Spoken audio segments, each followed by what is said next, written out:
Dang's Fish t-shirts and hoodies are still available for a limited time. They are completely gone on November 6th, so make sure you go grab some, link in the bio. Hello ladies and gentlemen, happy Halloween! And what a better way to celebrate the spooky season than with a Ceratosaurus. Yeah, I guess just bear with me.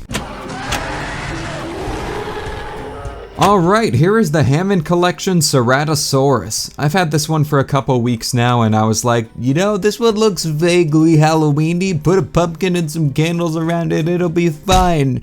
Yeah. Previously, my favorite Hammond figure was the Baryonyx, and I'm just going to straight up say at the beginning here that I like this one better. The Ceratosaurus only appears for a few seconds in Jurassic Park 3, but it has always yielded as a fan favorite ever since. Its design in the film was quite dorky, for lack of a better word, but I always had a weird soft spot for it, mainly for its awesome color scheme. Jurassic Park 3 has the best dinosaur coloration in the franchise, changed my mind. But this design here is actually more reminiscent of the Ceratosaurus in Jurassic World Evolution, which I'm actually really happy about. In my opinion, Frontier's design is a perfect blend of the classic Ceratosaurus from the early 2000s and a more appropriate Ceratosaurus look. Not appropriate, more appropriate. Wording is key, ladies and gentlemen. And we don't talk about the Camp Cretaceous one. Articulation here is identical to the Baryonyx, just with new parts. And the best part is, guys, are you ready for this? You're not ready for this. There's no quality control issues on mine. The only thing that kind of bamboozled me and a lot of other people at first is the lower leg joint with the dew claw.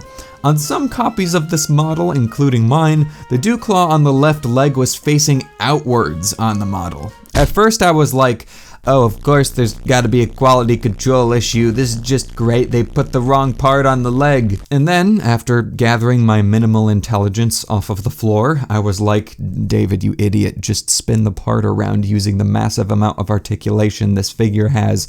How are you a figure reviewer, David? You should just stop. Anyways, the sculpt here is honestly really nicely textured throughout. Just like the Baryonyx, there is no uniform detail style here. There are many different types of scalation used throughout the model. My only complaint is that the paint job doesn't complement it. Don't get me wrong, for Mattel's consistent style, this is one of their best paint jobs I have seen in a long time.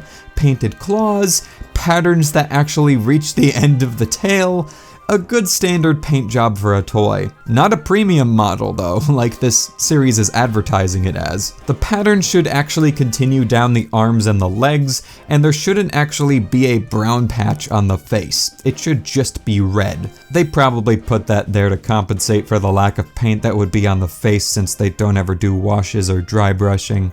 Which is a shame, because I think this figure genuinely has a good sculpt, like I said, but there's just no paint to really highlight it. I think I'm going to do a simple wash over this one at some point to bring out those scales a bit more. Oh, and I want to note that the only thing I genuinely dislike on this figure are the teeth. The teeth are huge and chunky and kinda dorky looking. But that's unfortunately another consistent thing for Mattel. I understand doing it for the main toy line for safety with kids, but for this premium range for adult collectors, it's just distracting and annoying. Anyways, in case you're wondering how big this one is, it's generally about 12 inches long. And for a quick comparison, here it is with the Baryonyx. I actually really like the way these two look together. And Jeff Goldblum.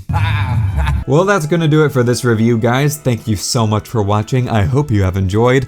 Let me know what you think of this one down below. I quite like it. It's a really fun figure to mess around with. And I'll catch you all in my next spooky review. Hoo hoo hoo. Don't judge me, I'm trying to be hip.